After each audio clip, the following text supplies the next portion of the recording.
Әлхәмдүлиллә, бүген безнең бәйгебездә 29 май 2022 ел безнең бүген Коръән бәйгесе уза район күләм балалар өчен. Һәм инде ошбу бәйге традицион рәвештә үтә һәр ел. Һәм инде быел да безнең әлхәмдүлиллә бу бәйгебез үтә. Ассаламу алейкум ва рахматуллахи ва баракатуһ. Бисмиллаһи ва алхамдулиллаһ ва ссалату ва ссаламу аля расулиллаһ ва аля алихи ва сахбихи ва бa'd. Ингелек хәрбәрегезне заманда килүгез белән сәламлыйм. Hakikatte әлеге мәҗлесебез олуг мәҗлес, иң хәерле мәҗлес, Аллаһ Субханаһу ва Тааляның китабын уку, өйрәнү мәҗлесе.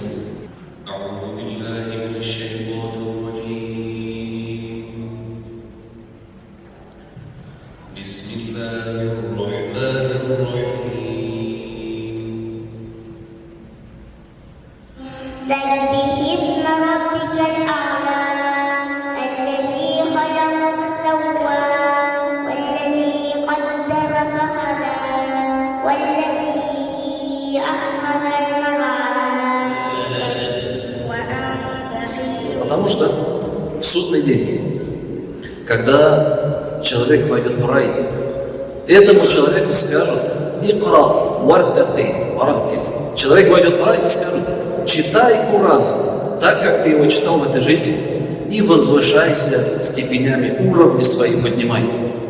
Зашел в рай человек, им говорят: «Читай Коран, как ты читал в этой жизни». И когда ты читаешь Коран, начал читать, у тебя что растет? Твой уровень в раю поднимается. Поднимается. И когда он остановится? Когда ты перестанешь читать. То есть получается, чем ты больше выучил, больше знаешь Коран, и вот этот Коран применяешь в жизни, то уровень у тебя все выше.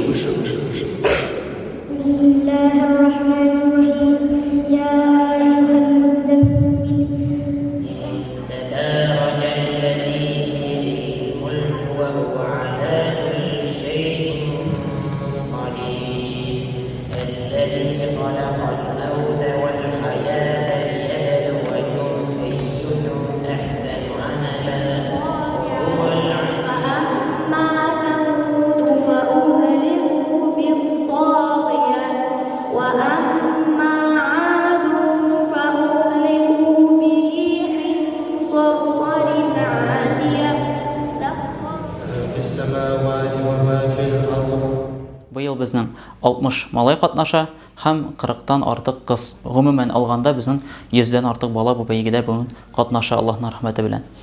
Һәм инде әлхәмдүлиллә бу бәйге ел сайын үтә һәм ел сайын инде балаларның Коръән белү дәрәҗәләре үсә.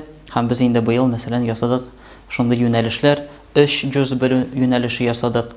Анда да әлхәмдүлиллә безнең балаларыбыз бар һәм катнашалар. Бу бәйгегә районнардан да килделәр, авыллардан, Ташлык авылы, Шиңгәлче авыллары, Кама аланыннан да килделәр. Бу бәйгедә жюри буларак без чакырдык специалистларны Казаннан. Алар безнең Казан Ислам университетыннан килделәр һәм дә муфтияттан. Ул безнең Абдурашид хәзрәт Фаизов, ул Коръән хафизлар үзәге җитәкчесе булып тора. Әхмәт хәзрәт килде, ул безнең Татарстанда 10 кыйраат белгече булып санала. Һәм инде Рашид хәзрәт Күрәев, ул шулай ук Коръән хафизлар әзерләү үзәгендә балалар белән эш алып бара торган хәзрәт. Бөтенесе дә югары белемле, бөтенесе дә Коръән хафизлар һәм үз менә бу Коръән фәнендә, Коръән гыйлемендә тирән белгечләр. Беренче чиратта инде рәхмәтләребезне белдерәбез Имам Мухтасибкә Салих хәзрәт Ибраһимовка ошбу мәҗлесне оештыруда ярдәм иткәне өчен. Шулай ук рәхмәтләр әйтәсе килә аерым АПМ РФК, аларның представительләренә. Алар да үз өлешләрен кеттеләр, ярдәм иттеләр бу бәйгене оештырырга. Аллаһ Тәгалә аларның изгелекләрен кабул итеп арттырсын иде. Без инде менә нәтиҗәдә Коръәнне алмаганда инде без җыйда утыргач күрдек шуны да менә әгәрдә инде гаиләдә бала белән әти-әнисе эшли икән, ул Коръәнне матур итеп укый, дөрес итеп укый. Һәм инде бүгенге бәйгедә дә Аллаһ урынны да алды, урыннарга беренче, икенче урыннарга лаеклы булдылар.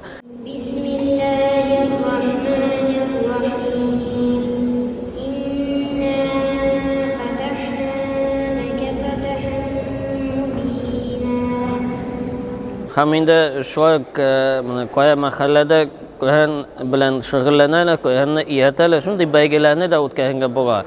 Agada indi anda işler bahmasak, agada mahallede köhenni okutmayla iken şunday belgeni utkassalar da anda bir iki kişigine jiyaşak.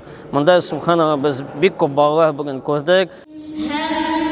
هماز مشاء بنميم Oğulaş demek iş ağabey biz indi muhtesibat bilen ilimde şu an bizim işiklerimiz de açık kazandığı bizim köhen hafiza huzagi açık biz indi gel şakaha biz konaka kiligiz gösterimiz sanatı biz oğulaş ki şunday ilimde bağ bizden devamı olsun ilimde begelep işlerge nasip olsun.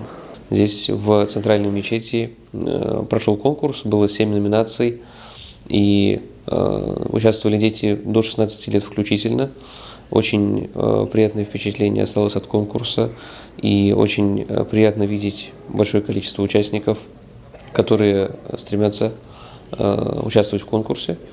И среди них, конечно, были выявлены победители, которые получат призы. Hürmetli din kardeşlerim, hürmetli dostlar, bizni ko'rib tinglovchi bizning qizlar, opalar, anilar. Eng birinchi men rahmat so'zlarini aytgan tilayman bizning bu shorani ishtirokchilarga, hazratlarga Alloh rozi bo'lsin. Yengil tugul, albatta uning ishtiroki bizning oramizda mana shunday darajali zo'r qo'noqlar bu yil alhamdulillah bo'lsa Abdurashid hazrat ul hafizda, ul doktorda maşallah şükür Allah'a rahmetler yazsın. Bu derece hem derecede elbette biz hükme tırışsak da biri Allah'ımız cemaat derecede biri Allah Teala. Peygamberimiz Muhammed sallallahu aleyhi ve sellem ayettik. Bu dünyada elbette en hayırlı işi bu. Kur'an'ı irade durgan hem Kur'an'ı irade durgan. En hayırlı işi şu an göre kimde kim ne kadar bana şu amelga kirsa o'shu xatni endi xayrli bo'ladi. Shunga ko'ra bizning oramizda anilar shunday o'zlarida kirgan yuradilar. Ham bolalarni yuradilar. Ammo lekin kim tiradirek shu kirganni iranuga kirsa, Alloh boshqa darajaga ko'ra bo'ladi inshaalloh. Biz tirishamiz. Biz shuning bilangina hujumlanib turibmiz jamoat biz desa, biz olg'a topa niyat qilib maqsad qo'yamiz. Shuning bilan nashiklamizki, olg'a topa tog'in yotlab, tog'in tirishib, albatta tog'inda yuqoriroq darajada olishni boshlaymiz. Shunga ko'ra jazakumullohu khayran. Subhanaka Allohumma bihamdika wa nashhadu an la ilaha illa anta astaghfiruka wa atubu ilayk. Sadaqallahul azim. سبحان ربك رب العزة عما يصفون وسلام على المرسلين والحمد لله رب